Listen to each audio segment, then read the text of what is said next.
사랑과 마음 상담센터에서 보내드리는 새벽 프로그램 이른 아침 햇살 받기 시간입니다.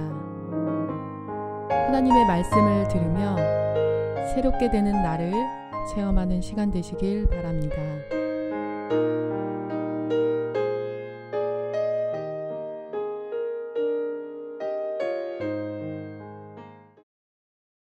하나님의 기름 부은 종을 율법적 기준에 의한 판단, 도덕과 윤리, 세상의 가치관으로 판단했습니다.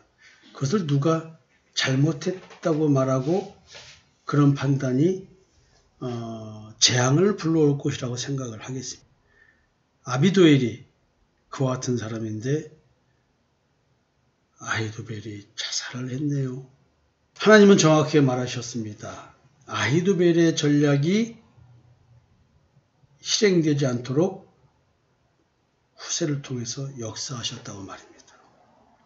아히도벨의 죽음은 압살롬의 죽음의 전조다. 즉 아히도벨의 죽음은 압살롬이 죽을 것이라고 하는, 압살롬이 왕권을 절대로 유지할 수 있고 할 수 없고 예루살렘을 차지할 수 없다. 통일국가 이스라엘의 왕으로 등극할 수 없다는 징조다라고 얘기를 했습니다.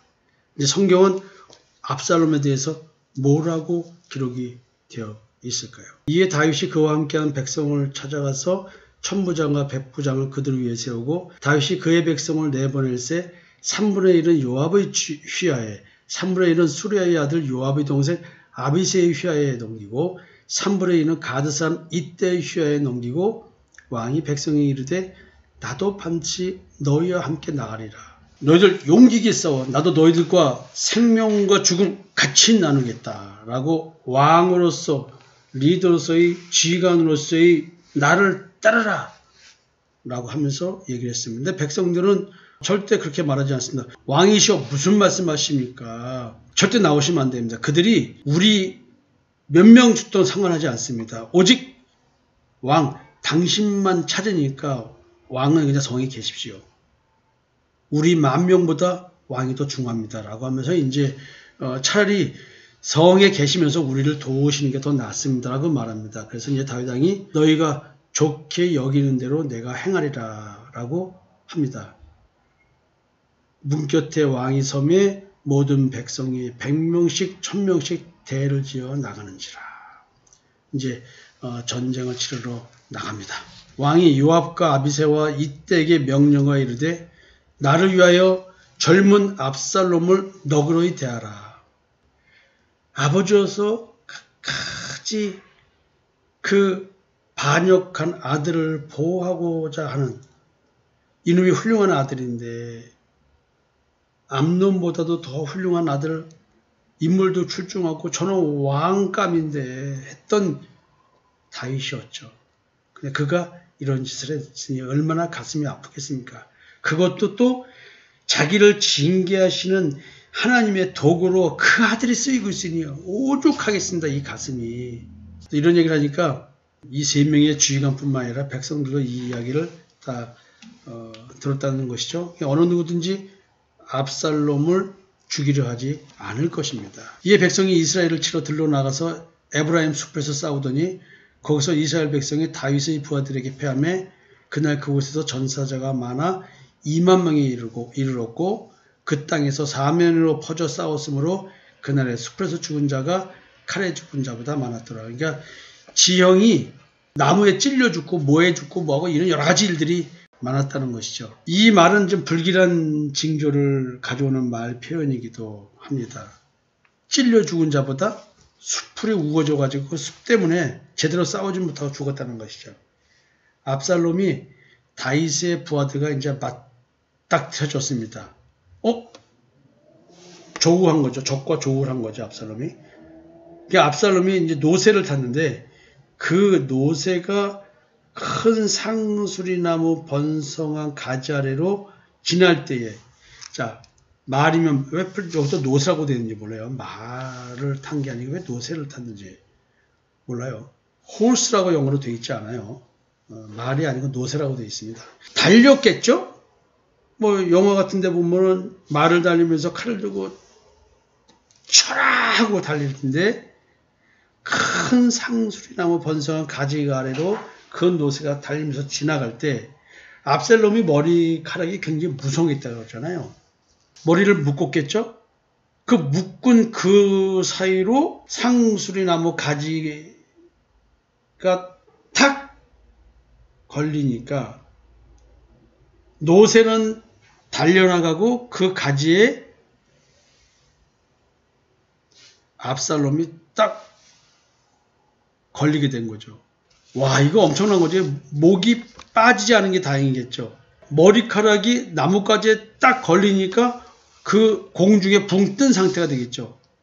아마 근데 빨리 내려왔으면 되는데 그것이 내려오지 못할 정도로 아마 그렇게 심하게 걸려서 머리카락을 빼지 못했던 모양이죠. 아니면 빨리 칼로 머리카락을 베든가 잘라버리든가 그래서 빨리 나무에서 떨어져야 되는데 뭐 그 정도 노새 타고 가다가 걸릴 정도면 높은 건 아닌데 제대로 빠져나오지 못했던 모양입니다. 그가 공중과 그 땅새에 달리고 그 탔던 노새는 그 아래로 빠져나간지라 이게 매달려지게 된 거죠. 매달리게 됐다. 이걸 누가 봤어요.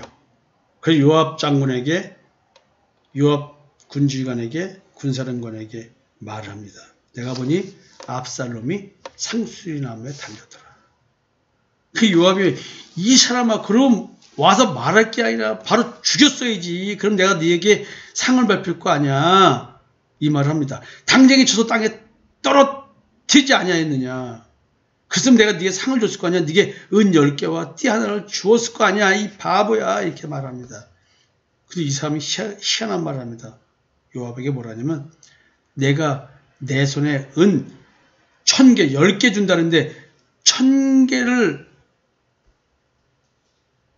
받는다 할지라도 나는 왕의 아들에게 손을 대지 아니하겠나이다.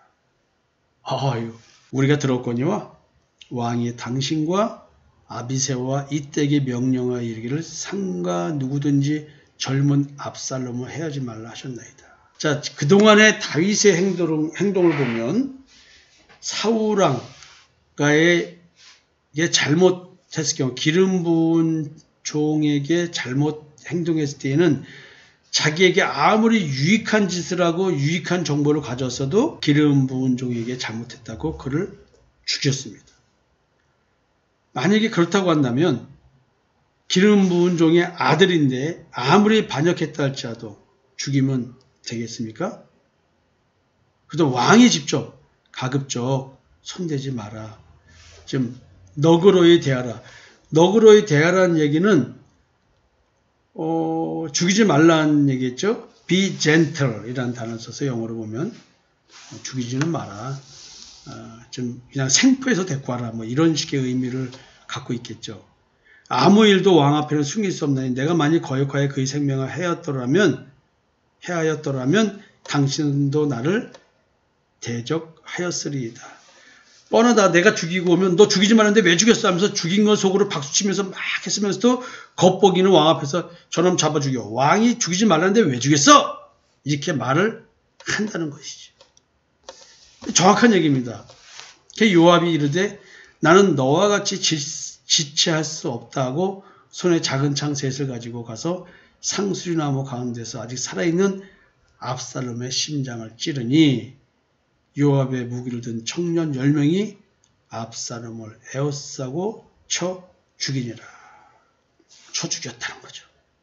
심장을 요압 장군이 찔렀고 나머지 청년들이 젊은 군사들이 압살롬을 두들겨 패 죽였다는 것이죠. 여러분, 압살롬이 죽었습니다. 요압이 나팔을 불어 백성들에게 그치게 하니 그들이 이스라엘을 추격하지 아니하고 돌아오니라. 그들이 압살롬을 옮겨다가 숲을 가운데 큰 구멍에 그를 던지고 그 위에 매우 큰 돌무더기를 쌓으니라. 온 이스라엘 무리가 각기 장막으로 도망하니라. 압살롬이 살았을 때 자기를 위하여 한 비석을 마련하여 세웠으니 이는 그가 자기 이름을 전할 아들이 내게 없다고 말하였습니다. 그러므로 자기 이름을 기념하여 그 비석에 이름을 붙였으며 그 비석이 왕의 골짜기에 있고 이제까지 그것을 압살롬의 기념비라 일컫더라. 여러분, 압살롬이 자기 누이 동생으로 인해서 암논을 죽인 것, 어찌 보면은 암논의 형이기에 그 핑계로 압살롬이 자기가 왕권을 차지하기 위해서 죽인 거 아닌가? 이런 소설을 좀 써봅니다. 그렇기 때문에 도망가서 살인자가 돼서 도망갔을 때 왕이 불러주기를 바랬고, 아버지 다윗 왕이 불러주기를 바랬고, 근데 안 불러주니까 요압 장군이 그걸 알고 다윗 왕이 압살롬에게 마음이 있는 줄 알고 압살롬을 불러오게 하고, 왔는데 다윗이 2년 동안 안 보니까 또 압살롬은 자기 아버지 다윗 왕에게 또 이럴 바는 왜 불렀어 하면서 또 섭섭해함을 표현했을 것이고, 암논이 잘못했음에도 불구하고 처벌하지 않는 아버지에 대해서 공정하거나 공평하지 못하고 편파적이라고 생각할 수도 있고, 사실은 아버지가 그렇게 압살롬을 생각했는데, 하여튼 그래서 압살롬은 반역을 이렇게 생각을 한 것이었죠. 그리고 모두가 그럴 만한 인물이라고 생각을 했었던 것입니다.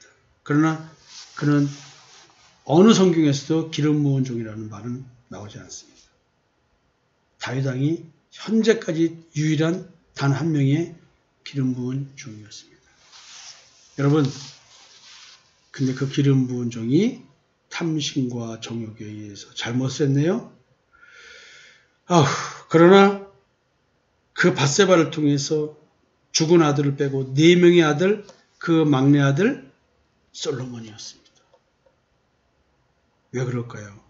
왜 하필 우리아에게서 뺏은 밧세바를 통해서 난 막내 아들을 하나님은 후임왕으로 세울까요? 참 이해가 안 됩니다. 도대체 이해가 안 됩니다. 그죠? 이해가 안 돼도 이해가 되는 것은 하나님께 택함받은 자의 인생은 이렇구나. 악도 손으로 돌려 갚으시는 하나님, 참 신묘막측한 하나님의 뜻입니다. 여러분, 아히노벨도 죽고 압살롬도 죽었습니다. 이제 아들의 죽음을 통해서 다시 왕권이 회복되고 통일국가의 왕으로 세워지는 다윗이 될 것입니다. 우리는 무슨 교훈을 압살롬의 죽음을 통해서 얻을 수 있을까요? 여러분, 인간적 생각하지 마십시오.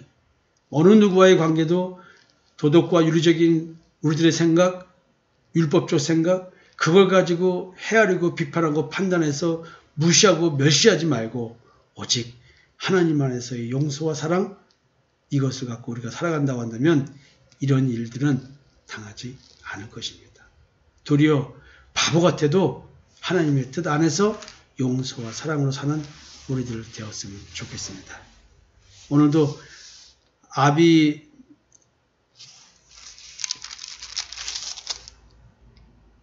아히도벨, 자꾸 발음이 자꾸 안 되죠? 아히도벨, 좀 슬픕니다. 훌륭한 사람이 이렇게 인간적인 생각으로 죽게 되고요. 또 인간적인 생각으로 압살롬이 죽습니다. 여러분, 제가 지금 성경 이렇게 넘긴 소리 다 들리시겠죠? 그냥 빨리 제가 말을 내줘야 되는데 이 죽음이 안타까워서, 인간적인 생각으로는 다 올바른 사람들인데 이 훌륭한 사람들이 하나님의 뜻에 거역했습니다.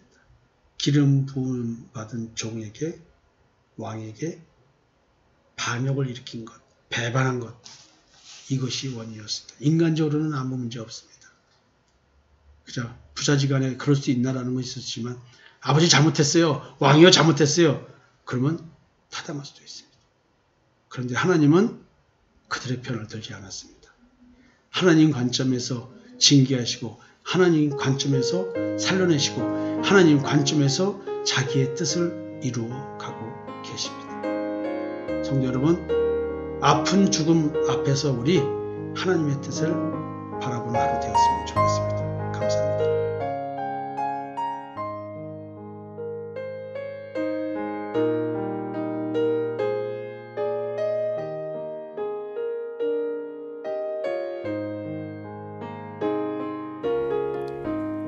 지금까지 사랑과 마음 상담센터에서 보내드리는 새벽 프로그램 이른 아침 햇살 받기였습니다. 오늘도 하나님의 주권적 역사로 마음을 치료받는 삶을 누리시기 바랍니다.